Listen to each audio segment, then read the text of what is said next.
So అందరికీ జై శ్రీ గణేష. చాలామంది ఖైరతాబాద్ గణేశుడు మునిగిపోయిన తర్వాత అంటే నిమజ్జనం అయిపోయిన తర్వాత అక్కడ ఏమవుతుంది, క్రేన్ ఒయ్యిళ్ళు అనేది ఎలా తీస్తారు, అండ్ స్వామివారి మెడలలో ఉన్న దండలు కావచ్చు అండ్ మిగతా సామాగ్రి కావచ్చు ఎలా తీస్తారు అనేసి అయితే చాలామంది కామెంట్లు పెడుతుంటారు. సో వాళ్ళ కోసమే ప్రతి ఇయర్ దాదాపు 2-3 సంవత్సరాల నుంచి గణేశుడు నిమజ్జనం అయిపోయిన తర్వాత కూడా క్రేన్కి సంబంధించినవి ఎలా తీస్తారు ఏందనేసి అయితే కూడా వీడియో తీయడం అయితే జరిగింది. సో తీసినాను కూడా.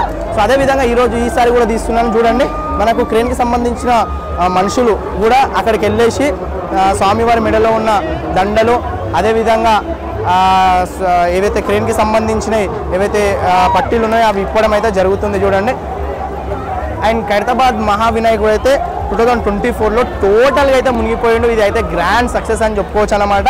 సో ఇక్కడైతే ప్రతి సంవత్సరం ఏంటంటే ఫేస్ కానీ అండ్ అదేవిధంగా తొండం కానీ చేతులు కానీ ఏదో ఒకటి అయితే బయట ఉంటుండే, కానీ ఈసారి అయితే అలాంటిది ఏం లేదు. అండ్ ఇక్కడ చూసుకున్నట్లయితే మనకు పడవల పైన షిప్ల పైన చాలామంది అయితే బోటింగ్ చేసుకుంటూ అధికారులు వచ్చి ఖైరతాబాద్ గణేశుడు ఎలా మునిగిండు ఏందనేసి అయితే మొత్తం అయితే చెక్ చేస్తున్నారు.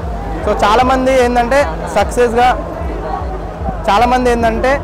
ఇదైతే ఒక సక్సెస్ఫుల్గా అయితే అనుకుంటున్నారు అన్నమాట. ఒక గ్రాండ్ సక్సెస్ని అని అనుకుంటున్నారు. ఎందుకంటే ప్రతిసారి గణేశుడు మునగకుండా ఉంటుండే, కొంచెం వరకు అయితే తేలి ఉంటుండే. ఈసారి 2024లో ఖైరతాబాద్ మహావినాయకుడు 70 అడుగులైనా సరే టోటల్గా అయితే మునిగిపోయిండు. చూడండి, అసలు ఎక్కడ కూడా కనిపించకుండా మునిగిపోయిండు అన్నమాట. కనిపిస్తుంది కదా. సో ఇది మన ఖైరతాబాద్ గణేశుడికి సంబంధించిన నిమజ్జనం. సో మీకు ఎలా అనిపించిందో చెప్పండి. నాకైతే మస్తు బాధ అనిపిస్తుంది అబ్బా.